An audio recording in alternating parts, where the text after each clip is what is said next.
Everybody, I'll call this recommending committee meeting of December 4th to order. Are we in compliance with the open meeting law? Yes, we are. This meeting has been posted in various locations throughout the city. We'll now move to the first item for vote on the agenda. Bill number 2007-69, annexation number ANX 23635. Property location at 4505 Balsam Street, petitioned by Scott Ashian. Acreage 1 acre, zone RE, county zoning, RE, city equivalent, sponsored by Councilman Larry Brown. We have staff? Yes, this is a routine annexation, owner petitioned, small parcel, everything's in order, recommend approval. Any questions from the audience? Any comments from our large group in attendance? All right, Councilman, do you have a motion? I do. Move for due pass. All in favor? Aye. The motion passes. Moving on to the next item, Bill number 2007-70, annexation number ANX 23637, property location at 4633 Balsam Street, petitioned by Jose R. Pineda, acreage .89 acres, zoned RE, county zoning, RE, city equivalent, sponsored by Councilman Larry Brown. Staff? Similar presentation, owner occupied, owner petitioned, small parcel, everything's in order, recommend approval. Any comments, questions from the audience? Councilman? Yes, I do have one quick question. The subject properties, they're tying into city utilities, sewage and water. Sewer, yes. Sewer. And this will increase the tax revenue for the city of Las Vegas, correct? Correct. Okay, so with that being so, I move for due pass. All in favor? Aye. All right, the motion passes. Moving on to the next item, Bill number 2007-71, annexation number ANX 23639, property location at 4515 Balsam Street, petitioned by John S. Ashian, acreage 1.62 acres, zone RE, county zoning, RE, city equivalent, sponsored by Councilman Larry Brown. Same presentation, a single parcel request, everything's in order, recommend approval. Any questions or concerns from the audience? Councilman?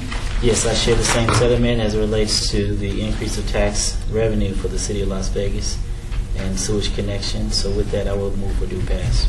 And it's my understanding that when we do have a county area that's annexed into the city, it automatically does increase, doesn't it, the Yes, it does. taxes for that person? Yes, it does. Because there are some people who want to annex to the city, but they would go up high in taxes, and they were concerned. Yes, that is So correct. that's interesting.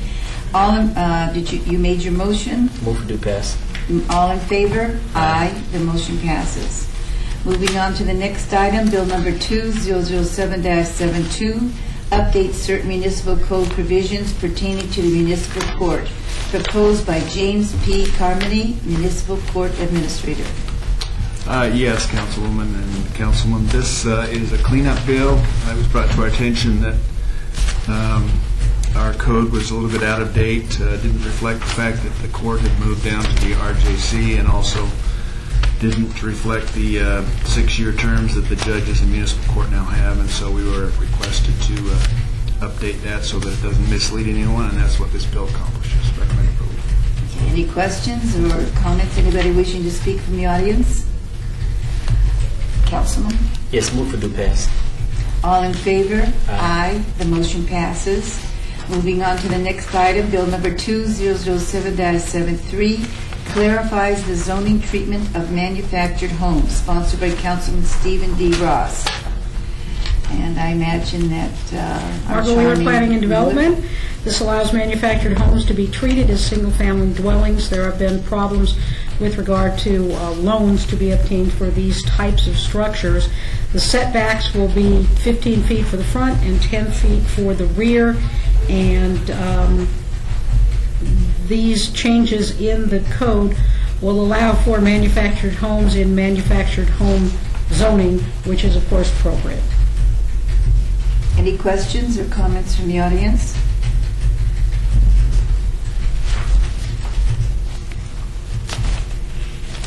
foresee any problems with this? No, it would be to correct problems that we've been having. Okay. Councilman? Yes, as a liaison serving under the previous council person, we ran into a couple of problems as it relates to manufactured homes in residential areas. As far as infill lots, and the neighbors were up in arms in regards to how, in fact, the manufactured homes were perceived, as well as what the requirements for placing them on these infill lots were. So I'm glad and pleased to see that planning has made a lot of the corrections to, in fact, make it possible for the manufactured homes to now be affixed to the properties and comply with all of the standard foundational residential properties that currently exist under our code. So with that, I will move for due pass, subject to all staff's conditions. All in favor? Aye. Aye. The motion passes. Moving on to the next item. It seems to be citizen participation. Number eight. Oh, I went too far? Sorry. I thought I got there rather quickly. Bill number 2007-74 updates the zoning provisions pertaining to adult daycare centers and family child care homes, sponsored by Councilman Larry Brown.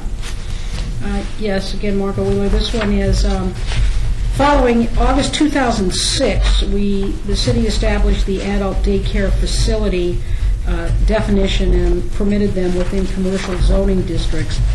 As you know, child daycare is allowed in residential zones. This would allow for adult daycare in residential zones only upon approval of SUP, so there would be a full public hearing.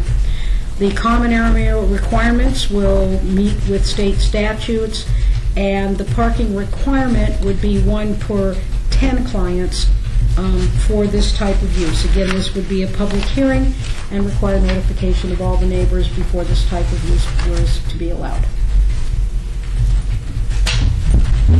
I notice on page 2 that you have underlined that last sentence, which means it's an addition. Is that correct? Yes. Yeah, I can explain that. The zoning code hasn't recognized the fact that the licensing regulations allow additional children before and after school. So this is clean up so that there's not conflict between the two regulations.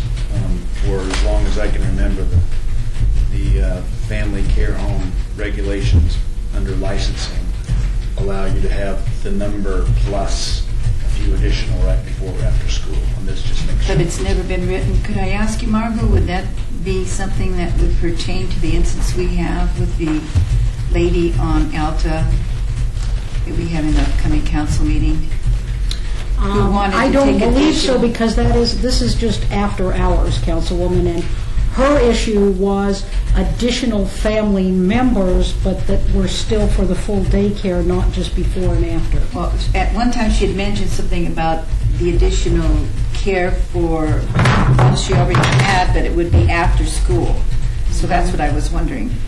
I can certainly check with her. Yeah, but let's not put her in there. Let's just say that you can have 6 children, right, for daycare. And if you want to, you can take 3 additional children to a total of 9 after school hours. Is that correct? Okay, that's all I need to know. Okay. I can convey it myself. And in the event that the licensing department said that a particular licensee couldn't do that as a condition of their license, of course, this zoning won't allow them to. This zoning is just going to allow whatever the licensing people allow. Say they can. Yes. Okay. All right. Any comments from the audience on this? Mr. Councilman? Yes, I would move for due pass, subject to all staff's conditions. All in favor? Aye. The motion passes. Now we move to agenda item number 9, citizens' participation. Public comment during this portion of the agenda must be limited to matters within the jurisdiction of the committee. Anybody have any questions you want to bring up? All right. Hearing none.